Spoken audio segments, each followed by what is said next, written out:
right, now we're here with Jason, and he's going to tell us a little bit about his game Oathen, so take it away. Okay.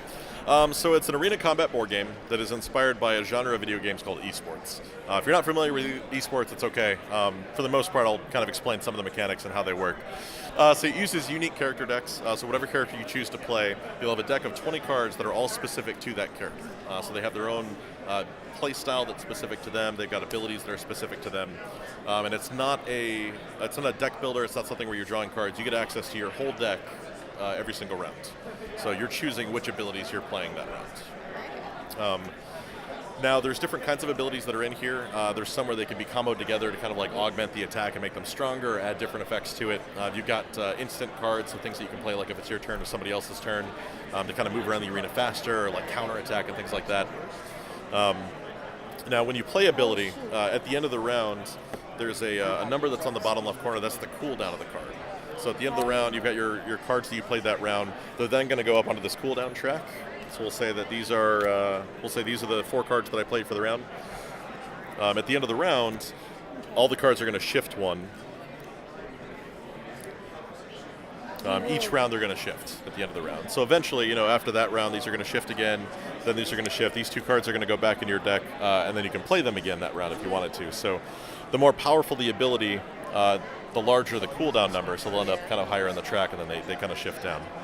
Now, the arena itself, this is all modular, so these are different randomized tiles, so every single time that you play, they're going to be in different positions.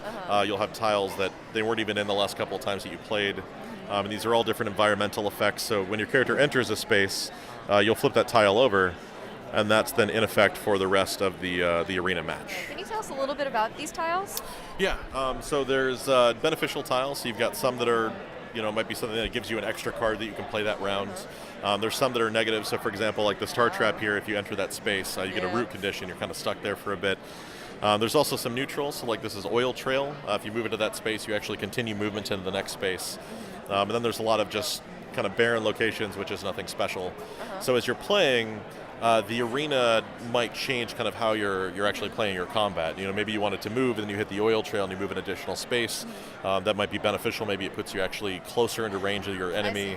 Or it could be something where you land up on Grim Lake, and Grim Lake reduces all the damage that you deal while you're on that space by 1. So depending on kind of how the arena is, you might end up in a trap. So you could also use it to your advantage. So you might have something where you can like shove somebody into one of those spaces. How devious. Yes. What are these characters here? So these, right now, these are just demo minis. You can actually buy these same minis in gaming stores. They're called Reaper Bones. But for the actual game, I'm having actual minis done for each of the characters. So each character gets their own unique mini.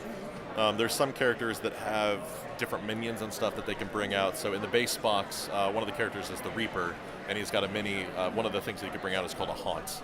And he'll be able to play abilities from his body or his Haunt. So as he moves them, they kind of move independently. And then when he plays an ability, he can play it from either one to kind of make sure that somebody's in range. You can kind of position yourself or your minion so that even if they try and move and run away, they're still in range of the ability that you're playing. That's awesome. Is there anything else we wanted to talk about before we wrapped up the interview? I think the very last thing is that it's more so kind of a sandbox game. So there's multiple game modes, and they all play very differently. So this is set up for like arena, which is like a death match, but there's like a capture the flag, a king of the hill. There's a pure cooperative game mode. Yeah, so everyone's actually working together to kind of beat like a boss. And in the base box, there's these 6 characters behind me. But I've been working on it for 4 years, so there's the 6 characters, and again, they all play unique. They've got their own deck of abilities, but there's actually 30 characters in total. Just as kind of expansion content. So there's healers, there's tanks, there's support classes, different types of damage dealers. So when you're doing like a team versus team match, you can really, kind of coordinate with your team of like, okay, you want to play the assassin. Like, okay, I'm going to play this healer because that works good with the assassin. Yeah, that sounds awesome. Yeah. So you can really get into that team composition. All right, awesome. When are you going to be kickstarting? It's going to be anytime between June or July. I'm still trying to decide on the final date, but it'll be between those 2 months. Awesome. So make sure to check out Oathen on Kickstarter. Thank you.